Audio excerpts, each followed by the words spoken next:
जैसे त्योहार आते हैं, कोई बात हुई, वो व्यर्थ के खर्चे, ये त्योहार मनाते हैं दिवाली का, दीपावली, ये किस लिए मनाते हैं कि भगवान श्री राम सीता जी को लेकर घर लौटे थे। और फिर चलो पहले तो देसी घी के दीप जलाए जाते थे, हवन हो जाता था, वो भी बढ़िया बात थी, लेकिन एक दिन हवन कर देने से बात नहीं बनती। अपना रोज लगावे घी की दीप है, रोज हवन करे वो। और जब सीता जी को घर से निकाला, फिर भी मनाओ तुम उसने, फिर भी दिवाली मना रहे हो। सीता तो घर से निकाल दी गई थी जिसके आने की खुशी में, और वो दीप जलाए गए थे, और फिर वह निकाल दी करते। वो तो दुखी हुई, वहां जंगल में टाइम पास करा बेचारी ने सह परिवार। और श्री राम घर पे, परिवार उसका जंगल में, चाहे राजा के कुछ भी बना रहो, एक छोटे से नगर का राजा, अयोध्या का राजा था, चाहे राष्ट्रपति बने जाए पूरी पृथ्वी का, जिसका परिवार कहीं रहा कहीं वो जीव सुखी हो सकता है, और फिर भी दिवाली बनावें और दीप जलावें। तो इस तरह की जो क्रियाएं हैं ये परंपरा है, सूझबूझ का कार्य नहीं है।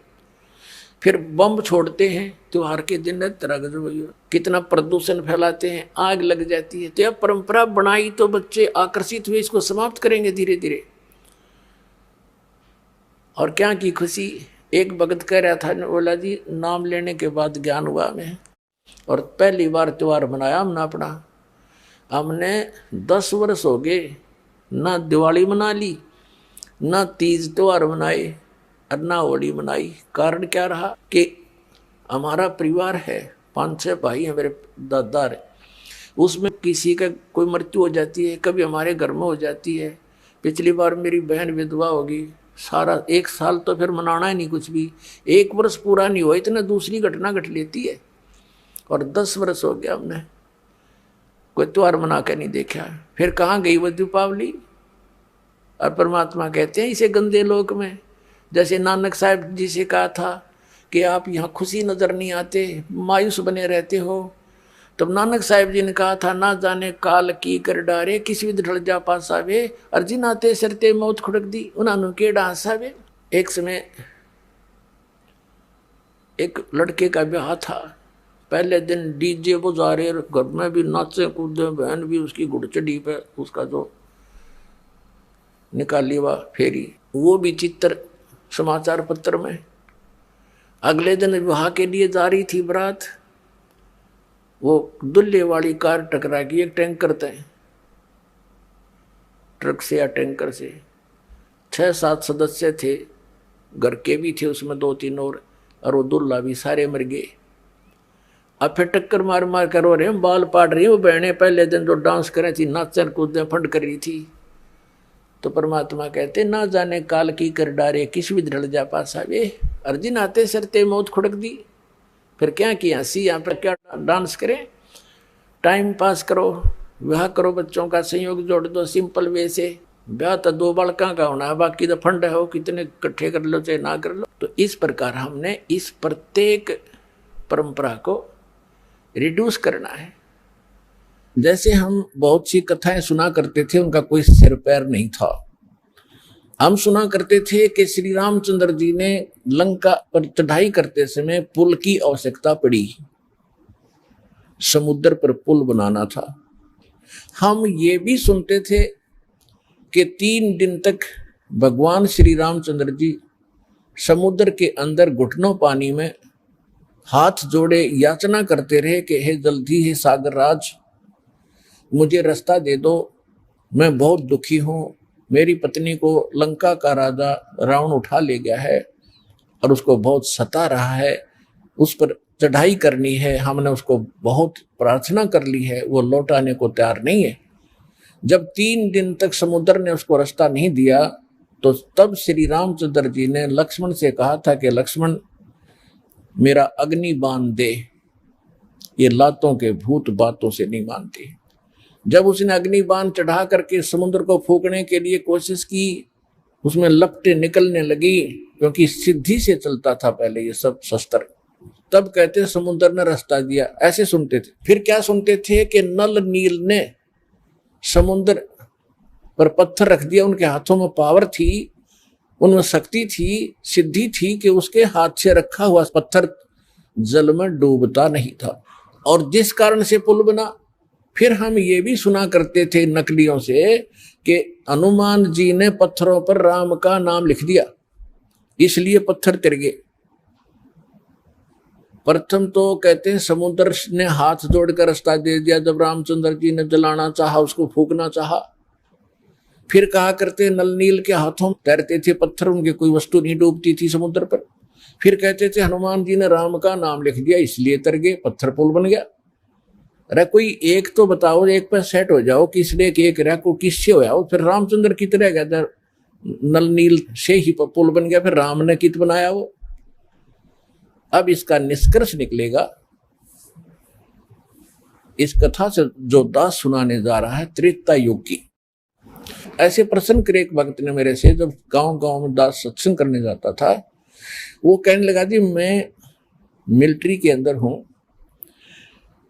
और मिलिट्री हमारी ज्यादातर पहाड़ी क्षेत्र में रही है। जहां भी मुझे कोई मंडलेश्वर, कोई संत, कोई गुफा में साधु मिला है, मैं उनसे मिलने जाता रहा हूं। और ये एक प्रश्न करता हूं, मैं रामायण का पाठ बहुत करता हूं और उसमें देखता हूं कि सभी राक्षस मांस खाएं, शराब पीवें, ऐसा व्यवहार विचार उनका हो गया था। और वहां पर विभीषण और मंदोदरी, इनके विचार पढ़ते हैं जब रामायण में, तो साधु संतों जैसे, तो इनको ये ज्ञान कहां से आ गया ऐसे बूढ़े राक्षस नगरी में। तो वो कहने लगा जी मैं सब जगह मंडलेश्वरों के पास जा लिया, पर इस प्रश्न का उन्होंने को संतोषजनक उत्तर नहीं दे पाए, मैं आज तक भटक रहा हूं। तो मैंने कहा भाई इस रोग की दवाई मेरे पास है, अब सुन ले, सुनाता हूं। दास ने सुनाई फिर कथा, जो सत्य कथा है। परमात्मा त्रेता युग में मुनिंदर नाम से आए हुए थे और काफी दुखी व्यक्ति मालिक की कृपा से, आशीर्वाद से सुखी हुए थे। फिर उनको दाता ये प्रथम मंत्र दिया करते थे। ये प्रथम मंत्र में जो पहले और लास्ट वाले नाम पहले नहीं दिए जाते थे, उनको तो अब बचपन से जब कलयुग आया इस समय ही प्रारंभ करना था, ये कंप्लीट कोर्स अब देना था। पहले तो ऐसा समझ लो कि ये आपको ग्लूकोज लगा दी जब तक सर्जन नहीं आया, और ग्लूकोज से रोगी मरता नहीं लेकिन रोग नाश नहीं होता। तो वो प्रथम नाम देते थे दाता और ग्लूकोज लगाकर चले जाते थे। अब ये रोग नाश तो अब होना था, ये दास भेजा है इस जन्म मरण के रोग का नाश करने का सर्जन और डॉक्टर, हर तरह की औषधि और ऑपरेशन सारा सिखाकर, सब ट्रेनिंग दे करके अब सब सुख होंगे, आपका जन्म मरण का रोग कटेगा।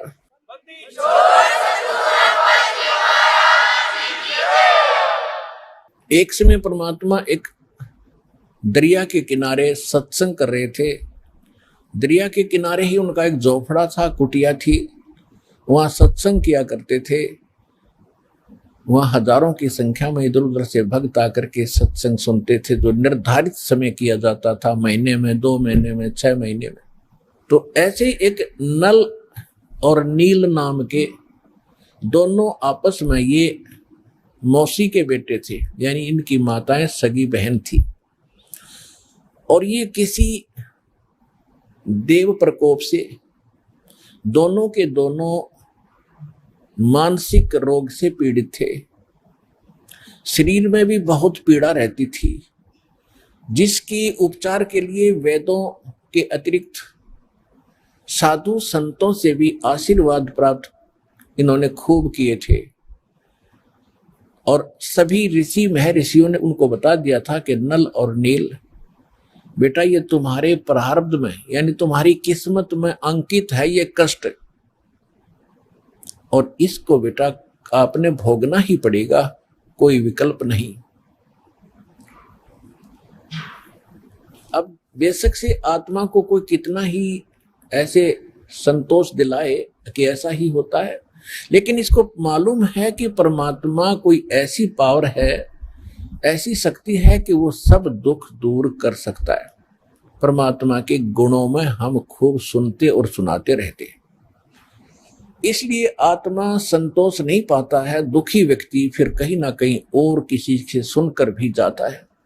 जब वो कति थक लिए थे, दोनों अंतिम फाइनल फैसला मान चुके थे कि अब कहीं ठिकाना नहीं रहा, हमें तो ये तड़प के मरना ही शेष बचा है, और लंबी आयु होती थी।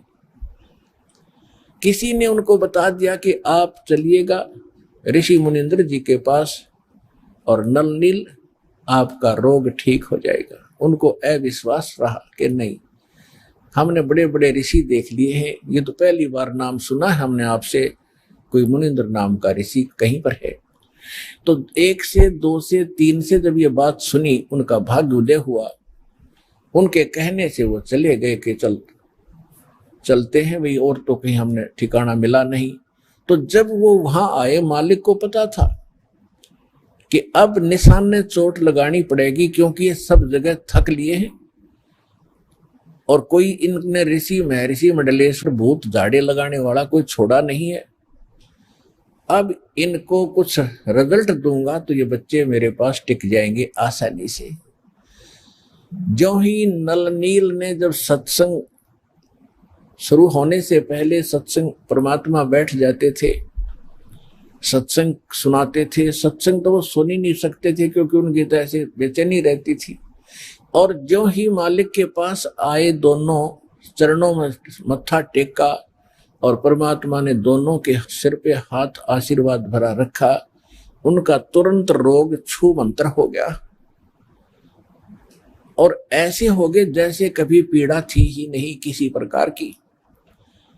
अब दोनों की आंखों में आंसू आ गए, चरणों में लिपट गए और कहा, हे परमात्मा, हम तो बहुत जगह कष्ट उठा चुके थे, हमने पृथ्वी पर कोई, जहां तक हमारी पहुंच थी, हमने कोई ऋषि महात्मा नहीं छोड़ा। हे परमात्मा, हमारे ऊपर बहुत बड़ा कहर था, बड़ा कष्ट था, आपकी कृपा से हम स्वस्थ हो गए, आप स्वयं परमात्मा आए हो। फिर उन्होंने सत्संग सुना। परमात्मा ने कहा, बेटा ये तो एक अस्थायी लाभ है, अभी तो और भी आपके भाग्य में और आपके संचित पाप कर्मों का ढेर लगा पड़ा है, उसके लिए भी औषधि बताऊंगा, वो मंत्र दीक्षा आपको दूंगा, आप वो लीजिएगा। पहले सत्संग सुनिएगा।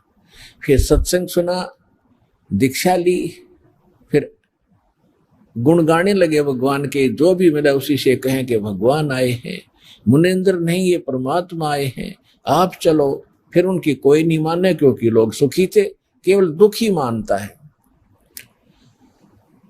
तो कुछ दिनों के बाद क्या हुआ कि जैसे आप यहां देखते हो, उसका चित्रार्थ सारा ही आप देख सकते हो दृश्य।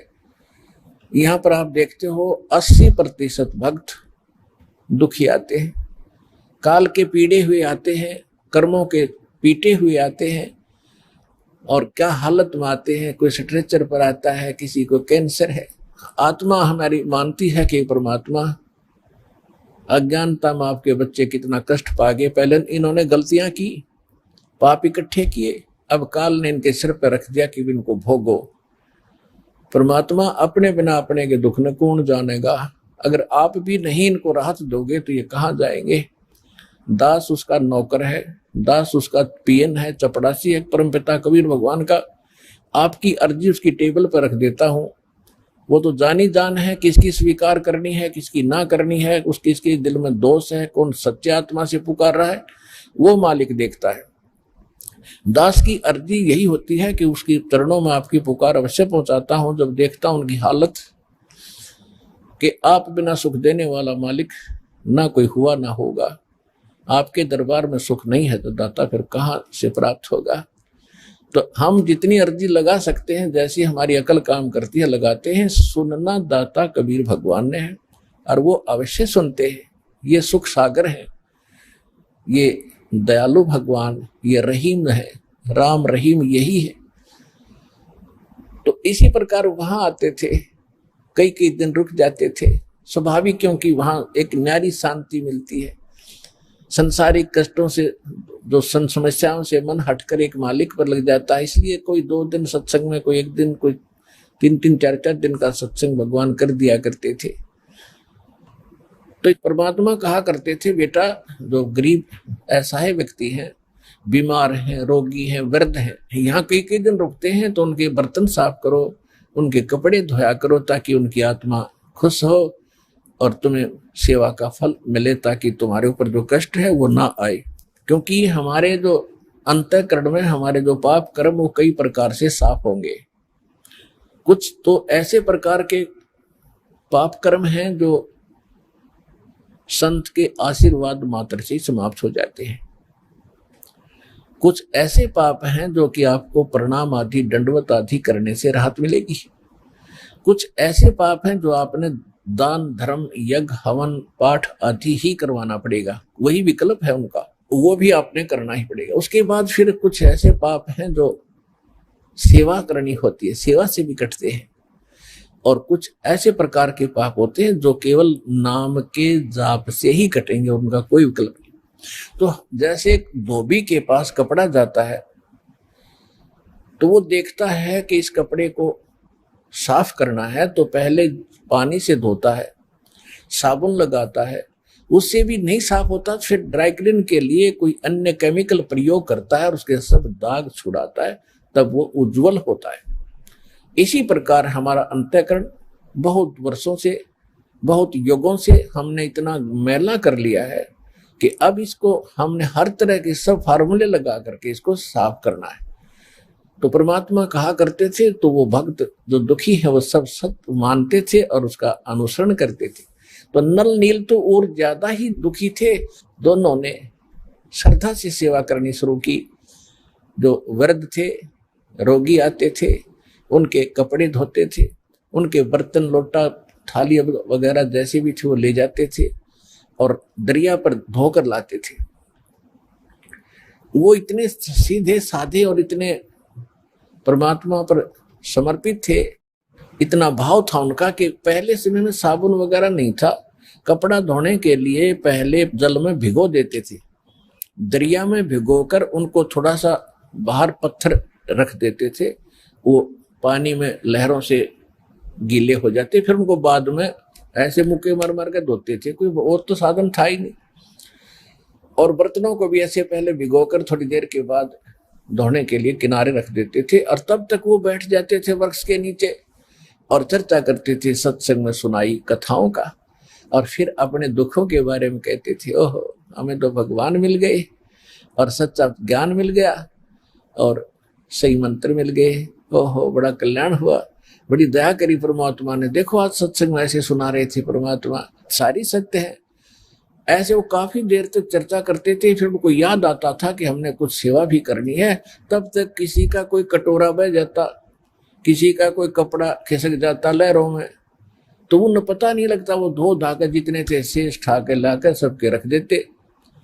कहने का भाव ये है, किसी का कटोरा कम, किसी का गिलास गुम हो गया, किसी का धोती, किसी का कुर्ता नहीं पाया, तो सभी दिक्कत मानते थे, दुखी होते थे कि नल नहीं लाभ, ये कमीज नहीं मिला, मेरा कटोरा नहीं मिल रहा, मुझे गिलास नहीं मिला। तो 2-4 बार उन्होंने कहा ऐसे हुआ, तो उन्होंने गुरुदेव जी के पास प्रार्थना की कि महाराज ऐसे ऐसे हम दुखी हो लिए, और ये आपके भक्त, श्रद्धा तो बहुत है, लेकिन जो दूसरे सेवादार थे वो बताया करते थे कि ये तो वृक्ष के नीचे बैठ जाते हैं और भिगोकर बर्तनों और कपड़ों को ये बहुत देर में ध्यान देते हैं, वो बह जाते हैं, ये ध्यान नहीं देते। तो परमात्मा ने कहा बेटा ध्यान रखा करो। तो अच्छा जी ध्यान रखेंगे। फिर वैसे ही हो जाती है कि कुछ दुखों का, दुखी किया हुआ प्राणी जो होता है उसका कुछ ऐसा वो स्वभाव सा बना हुआ था, भोले भाला, उनका दिमाग कंडम सा हो गया था, उस समय भी वो ज्यादा ही भोले टाइप के ही थे। तो फिर ऐसे ही हो गया, तो फिर शिकायत हुई। तो परमात्मा ने कहा बेटा इनकी आत्मा दुख पाती है, सेवा भी करते हो फिर उतना दुखी कर रहे हो, तो आप ये सेवा ना करो, क्योंकि आपका स्वभाव में ऐसा हो गया है। तो वो रोने लग जाते, उनको डर लगता कहीं फिर वो दुख ना आ जाए हमारे ऊपर जिस परमात्मा ने आज्ञा दे रखी है। और आज तो ये शायद गुस्से में कह रहे होंगे, फिर रोने लग गए, परमात्मा हमसे सेवा ना छीनो, दाता हमसे सेवा ना छीनो। उनको डर ये था कि कहीं फिर से ना वो कैर टूट जाए जो पहले हम दुख पा रहे थे। बुरी तरह रोने लगे। तो परमात्मा ने सोचा भी इनकी श्रद्धा भी बनी रहनी चाहिए, तो परमात्मा ने आशीर्वाद दे दिया कि बेटा जो करो सेवा। आज से तुम्हें आशीर्वाद दे दिया है कि तुम्हारे हाथ से चाहे तुम लोहा भी रख देना, और तो छोड़ो पत्थर, ये तो कुछ हो, चाहे पत्थर भी रख देना बेटा, जल में नहीं डूबेगा। तो वो दोनों जाकर फिर देखने लगे। उन्होंने पत्थर उठाकर रखा सबसे पहले, वो नो का नो पत्थर खड़ा रहा, जहां रखा था वहीं टच से मस नहीं हुआ। उन्होंने उठाया तो हटा, तो और देखने लगे भगत, एक बार फिर रखिए भाई नल नील। उन दोनों ने फिर रखा, उसके ऊपर खड़े हो गए पानी में, और तब भी नहीं नीचे को गया। तो सब जगह होने लगी वे नल नील, मतलब बहुत भगवान ने शक्ति दे दी। तो इस प्रकार फिर वो क्या करते थे, जो भी कपड़ा जहां रख दिया पानी में, जिस सतर में डबो कर रख दिया तो वही रहा वो। चाहे उसमें कांसी के थाली बेले होते थे, कांसी धातु के, और कांसी तो अमूमन डूबती है पानी में, तो वो भी रख दिया तो वो भी नहीं डूबा। तो इस प्रकार ये जो उनको शक्ति प्राप्त हुई थी, कबीर परमेश्वर उर्फ मुनिंद्र जी की रजा से वो शक्ति, वो सिद्धि प्राप्त थी, जिस कारण से समुद्र पर वो पत्थर नहीं डूबते थे। अब प्रश्न दूसरा उनका ये था कि श्रीलंका में जहां राक्षसों का पूरा ग्रुप था, और मंदोदरी और विभीषण, इनके पास ऐसा ज्ञान कहां से आ गया? वो इतना समझा रही अपने पति को कि ऐसा ना करो, ऐसा हो जाएगा, ये ऐसी है, ये आम वर्ष औरत नहीं है, ये भगवान की पत्नी है, और रावण मान नहीं रहा। तो इसका उत्तर अब आपको देते हैं। परमेश्वर जब कबीर जी मुनिंदर नाम से त्रेता में आए हुए थे, इनका अपना विधान है, गोता मारूं स्वर्ग में और जा बैठूं पाताले, गरीबदास ढूंढता फिरूं अपने हीरे मोती लाले। अब 100 साल छिदर मैं करूं अपने जन के काज, अरणक से पूजो मार दूं मैं नरसिंह धर लूं साज। न जाने के रूप बना लूं अपने बच्चे के लिए। तो परमात्मा एक साधु ऋषि रूप में थे ही, श्रीलंका में पहुंच गए,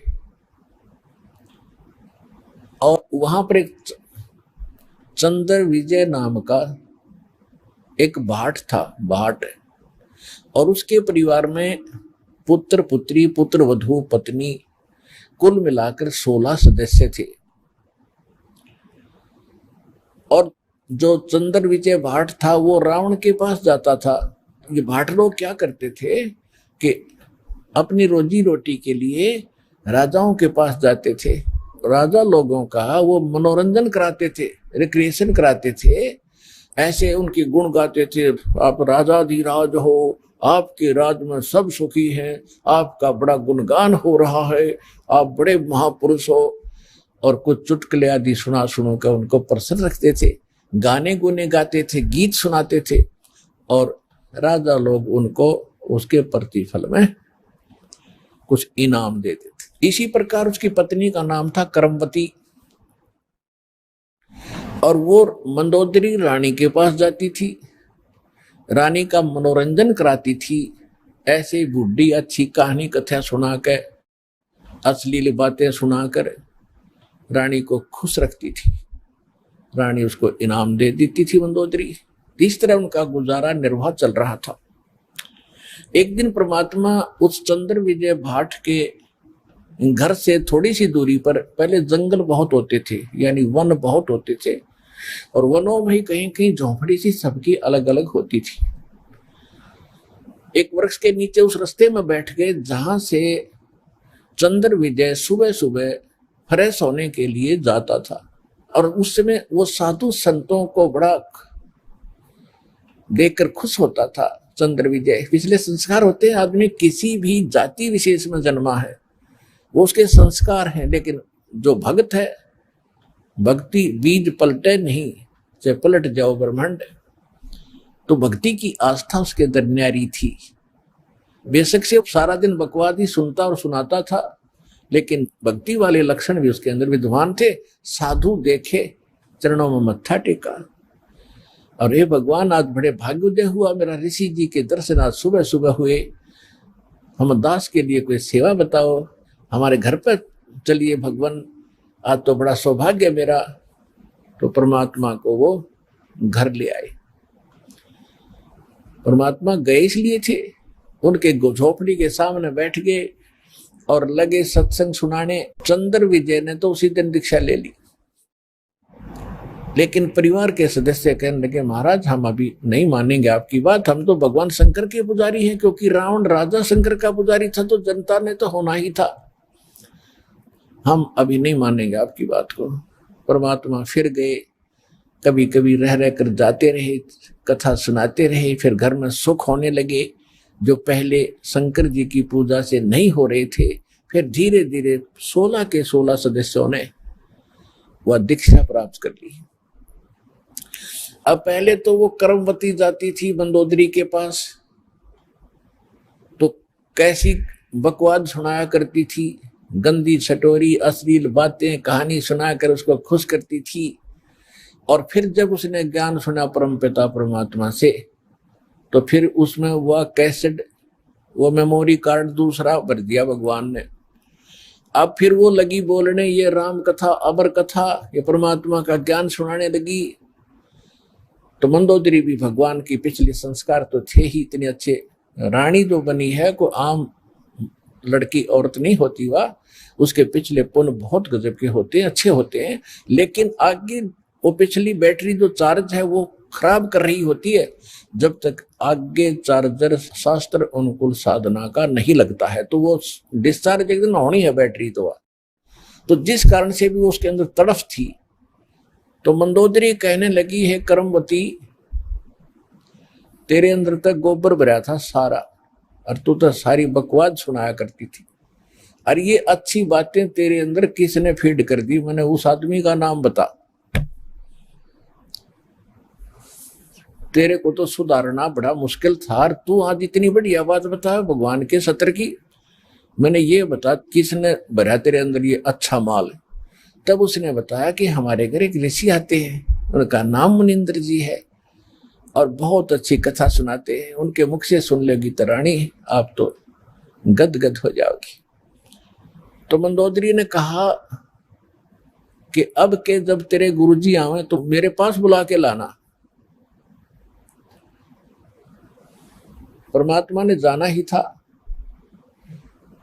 तो मंदोदरी की रानी थी, रानी को एक नौकरानी का आदेश था, तो उसने सबसे पहले यही प्रार्थना रखी कि प्रभु हमारी राजा की रानी बहुत अच्छी है, मंदोदरी नाम है, और वह कह रही थी कि आपके गुरुजी को यहां बुला के लाना, मैं विचार सुनूंगी उनके।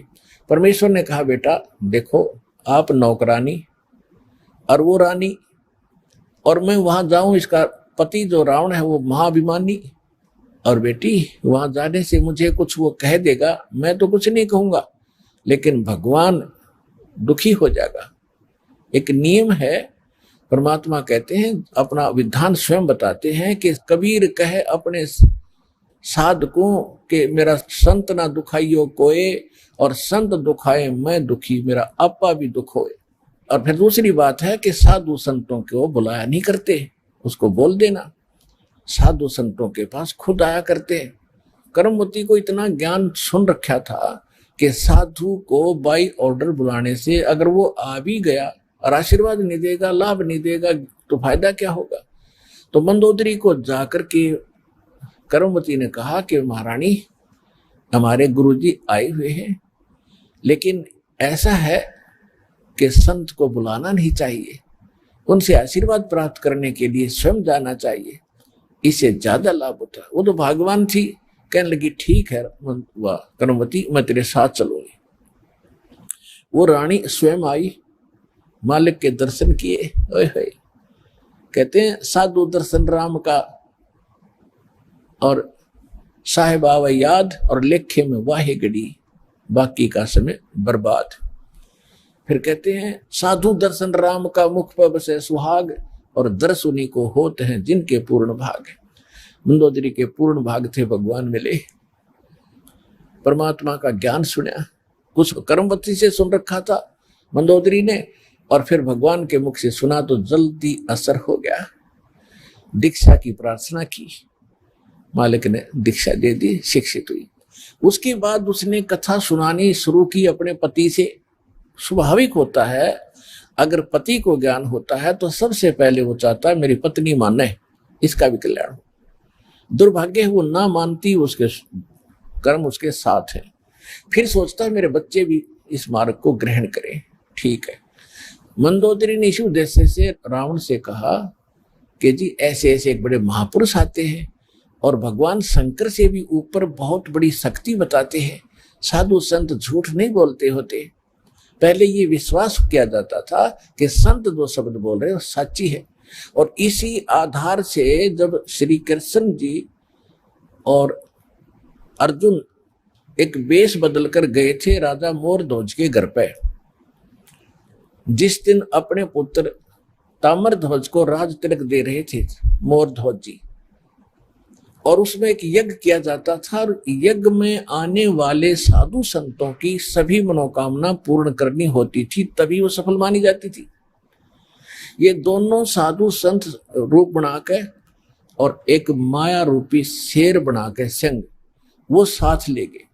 तो मोरध्वज और ताम्रध्वज और उसकी पत्नी थी वह मोरध्वज की, ताम्रध्वज की माँ, उन तीनों को पता चला तो नौकरों से कहा कि बुला के लाओ साधु संतों को, भोजन कर लेंगे। उन्होंने कहा कि नहीं, वो रानी और राजा स्वयं आए हमें यहाँ लिवाने के लिए, तब हम उसके घर पे कदम रखे। तो तीनों जने, पुत्र भी, रानी भी, राजा भी, उन साधु रूप में विराजमान श्री कृष्ण और अर्जुन, और साथ में उनका शेर खड़ा, उनको लिवाने के लिए मोतियों के थाली भरकर लेकर गए। और तब वो वहां आए तो मोरध्वज ने कहा महाराज भोजन प्रसाद पाओ। श्री कृष्ण रूप में, साधु रूप में श्री कृष्ण जी ने कहा कि पहले हमारे शेर को आहार कराओ, फिर हम बाद में आहार करेंगे। और ये मांस खाएगा लेकिन मनुष्य का खाता है, और मनुष्य के विषय में समझ लो कोई पल्लेदार पकड़ के मत ले आना, ये तुम्हारे घर के सदस्य का मांस खाएगा। और सुन लो कि जो आज इस शेर सिंह का जो आहार बनेगा और उसकी मृत्यु होगी, वो सीधा स्वर्ग जाएगा। अब उस समय इतना विश्वास किया जाता था कि संत जो कह रहा सत्य है, और इस सत्य को मानकर मोरध्वज चाहता है कि आज मेरा दाव लगे। तो कहता है महाराज मेरा नंबर लगा दो, मेरा मांस शेर के लिए काट दो, और आरे से काटना था कि मुझे काट दो, और देखो बच्चा जवान हो गया, इसको राज तिलक कर देता हूं, फिर मैं फ्री हूं, और ये माँ बेटा दोनों अपना राज करेंगे। अब रानी ने सोचा कि राजा ला गया दाव, आज कहते संत कह रहे हैं कि आज जो मर गया स्वर्ग में, ये तो मरना कल भी है, परसों भी है, ये तो जाना ही है, इससे बढ़िया मौत कब होगी। तो अब उन्होंने आपस में एक ये कहते हैं लालच करे तो ऐसा करे। रानी ने कहा देखो जी व्यवहार की बात है, मैं पति भरता पत्नी हूं, और मेरे से पहले मेरा पति की मृत्यु होगी तो मेरा कोई जीवन नहीं है, मेरा काम पूरा हुआ। इनको संतान की आवश्यकता थी, संतान इनको दे दी, ये बच्चा जवान हो गया, इसका विवाह करो, खाना बनाने वाले इनके पास नौकर हैं, और लड़का अभी बालक है, आपकी गाइडेंस की इसको जरूरत है राजकाज में, और मेरा काम पूरा हुआ, मेरा नंबर लाओ जी। अब उनको पक्का पता था कि जो साधु करे सच्ची है, तो उस समय इतना विश्वास था।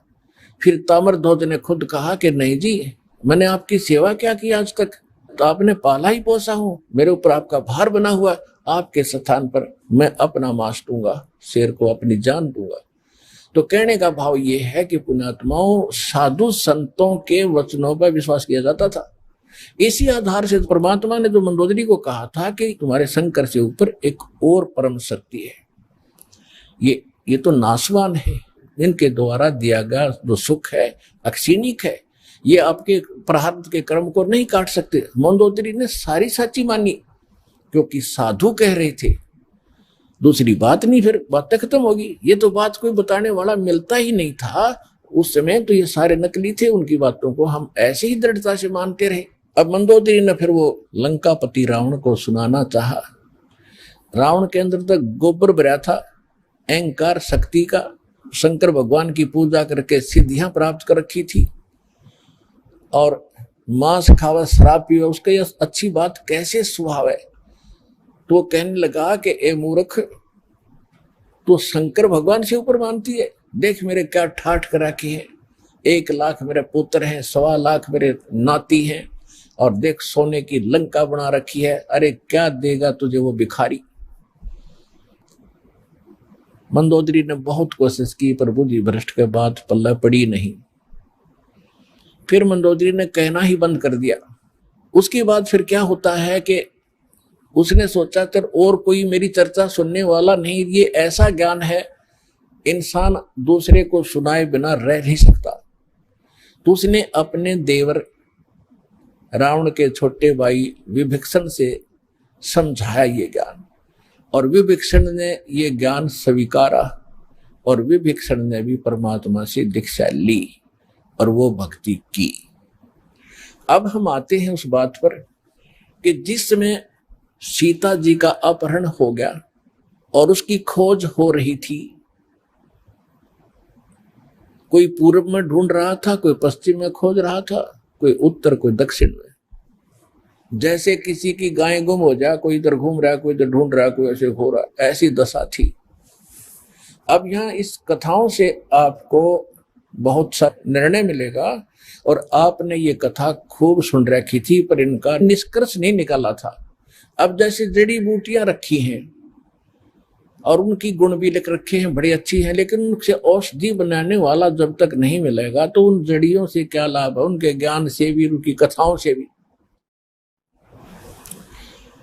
आपने ये भी सुना होगा कि जिस समय श्री रामचंद्र जी की सीता उठा ली गई थी और वो पेड़ पौधों से भी लिपट लिपट कर पूछ रहे थे, डकरा रहे थे, रो रहे थे, पशुओं से भी गले से मिलकर पूछ रहे थे, आपने मेरी सीता देखी। आकाश से कहते हैं भगवान शंकर और पार्वती ऊपर से देख रहे थे कि नीचे कौन रो रहा है। तो भगवान शंकर ने उनको प्रणाम किया ऊपर से ही, क्योंकि ब्रह्मा विष्णु शिव ये 3 भाई हैं। ब्रह्मा जी बड़े हैं, विष्णु जी बीच वाले हैं, शंकर जी सबसे छोटे हैं। और पार्वती जी तो शंकर भगवान को सुप्रीम पावर मानती थी, एक तो पति परमेश्वर, फिर महादेव नाम से जाने जाते थे। तो पार्वती जी ने कहा कि आप महादेव होकर के किसको नमन कर रहे हैं, कि सामने त्रिलोकीनाथ भगवान विष्णु है, नीचे उनकी पत्नी सीता को कोई उठा ले गया है, वो लीला करने आए हुए। अपने बड़े भाई यानी भगवान को, विष्णु भगवान को मैं प्रणाम कर रहा हूं। अब पार्वती जी ने सोचा कि भाई भगवान रोए, ये दोनों बात नहीं हो सकती। यो रामचंद्र दशरथ पुत्र है, ये रो रहा है, भटक रहा है, इसको आप परमात्मा कह रहे हो।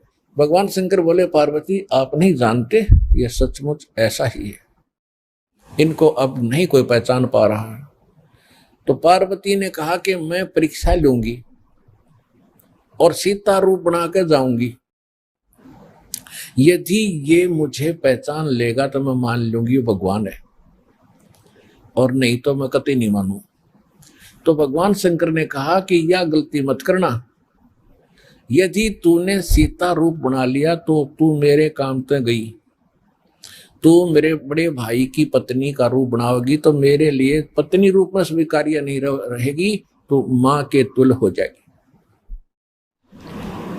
उस समय तो पार्वती ने कहा कि ठीक है, नहीं मैं नहीं चाहूंगी जी। अब शिव जी गए सैर सपट्टे को, और आदत है ये, इस मन का स्वभाव है कि क्या पता चलता, अभी 2 मिनट में परीक्षा लेकर आती हूँ। सीता रूप बनाया, रामचंद्र जी के सामने खड़ी होगी, जिधर से रास्ते में खोजता हुआ जा रहा था। रामचंद्र जी ने कहा कि हे दक्ष पुत्री माया, हे राजा दक्ष की बेटी, आप भगवान शंकर को कहाँ छोड़ आई, अकेली कैसे वन में? तो शर्मिंदा हुई और कहा कि सचमुच शंकर भगवान जी आपको ठीक ही प्रणाम कर रहे थे, नमन कर रहे थे, आप तो सचमुच भगवान हैं। अपने आत्मा यहां देखना एक पॉइंट सोचने का है। श्रीमद् भगवत गीता अध्याय नंबर 7 के श्लोक नंबर 6, 7, 8 में स्पष्ट किया है कि ये काल बोलता है गीता को, जो ब्रह्मा विष्णु में इसका पिता है। ये कहता है कि अर्जुन, बुद्धिमानों की बुद्धि और बलवानों का बल मेरे हाथ में है। जब चाहे स्विच ऑन कर दूं इनकी बुद्धि का, और जब चाहे ऑफ कर दूं। जैसे महाभारत के अंदर अर्जुन को ताकत दे दी और लाखों लोगों का नाश कर दिया उस काल से प्राप्त शक्ति से, और फिर वही अर्जुन जब श्री कृष्ण जी का निधन हो गया था, हत्या हो गई थी और सारे यादव आपस में लड़ मरे थे, उनकी पत्नियों को लेकर आ रहा था, रास्ते में जंगली लोगों ने, भीलों ने अर्जुन को पीटा, लूटा, और वही धनुष जिसे महाभारत का युद्ध जीता था वो साथ लिए रहता था उसको, और उस दिन उसके हाथ नहीं उठे, खड़ा खड़ा कांपा वो। जब सारा काम हो लिया, वो भील भ्याल पीट कर लूट कर कुछ औरतों को भी ले गए और चले गए, तब अर्जुन कोस रहा श्री कृष्ण जी को कि श्री कृष्ण बड़ा धोखेबाज था, इसने हमारे साथ बड़ा धोखा किया है। पहले तो मुझे शक्ति दे दी और ना जाने कितने जीवों का नाश करा मैंने, और आज मैं खड़ा खड़ा पिट रहा हूँ, वही अर्जुन हूँ और वही गांडीव धनुष है मेरे पास, आज ये मेरे से प्रतिज्ञा भी नहीं चढ़ाई जा रही इसकी। तो परमात्मा ने बताया कि ना श्री कृष्ण धोखेबाज था, ये सारे इस काल के अधीन हैं, इसके रिमोट से चलते हैं।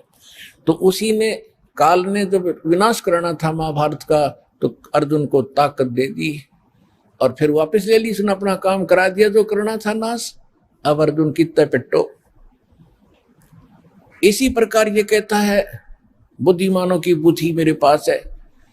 अब जब श्री रामचंद्र जी की खुद पत्नी गुम थी, उसका तो पता नहीं उसने कौन उठा लेगा, ढूंढते फिर जैसे गायें गुम हो जाया करे, हर वह पार्वती पहचान दी, तू तो पार्वती है, सीता नहीं है, तो वहां उसकी ऑन कर दी और फिर ऑफ कर दी, ये खा धक्के। अब क्या होता है, अब हनुमान जी ने छलांग लगाई, एक सिद्धि है जो आकाश में उड़ जाने की प्राप्त हो जाती है। आकाश मार्ग से जाके वो लंका में प्रवेश हुआ हनुमान जी। उनको कुछ आभास हो गया था, किसी जटायु नाम के एक पक्षी ने बता दिया था कि लंका का राजा रावण उठा कर ले गया, इसलिए वहां जाने की और किसी में हिम्मत नहीं थी। सूरवीर बलवान थे, हनुमान जी ने कहा कि मैं जाऊंगा तो कुछ ऐसी निशानी दो मुझे ताकि मुझे पहचान सके कि मैं ऐरा गहरा व्यक्ति नहीं हूं, मुझ पर विश्वास करे माता। तो कहते हैं रामचंद्र जी ने अपनी छाप दे दी, अंगूठी निकाल के, उस पर नाम लिखा था उनका, और उसको सीता खूब पहचानती थी।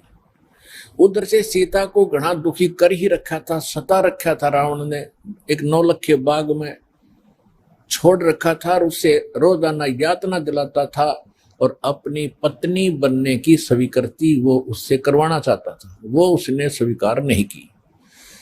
और रावण को एक श्राप लगा हुआ था कि तू कभी किसी औरत के साथ बलात् नहीं कर सकेगा, स्वेच्छा से कोई संपर्क हो तो वो अलग बात है, लेकिन तू किसी का ऐसे जबरदस्ती नहीं कर पाएगा, नहीं तो गल जाएगा तू। इस डर से वो जबरदस्ती नहीं कर पा रहा था और उधर से उसको पीड़ित कर रहा था कि स्वयं यश कर दे, लेकिन वो सीता ने नहीं किया था। एक वृक्ष के नीचे बैठी थी और अपने कर्मों को कोस रही थी,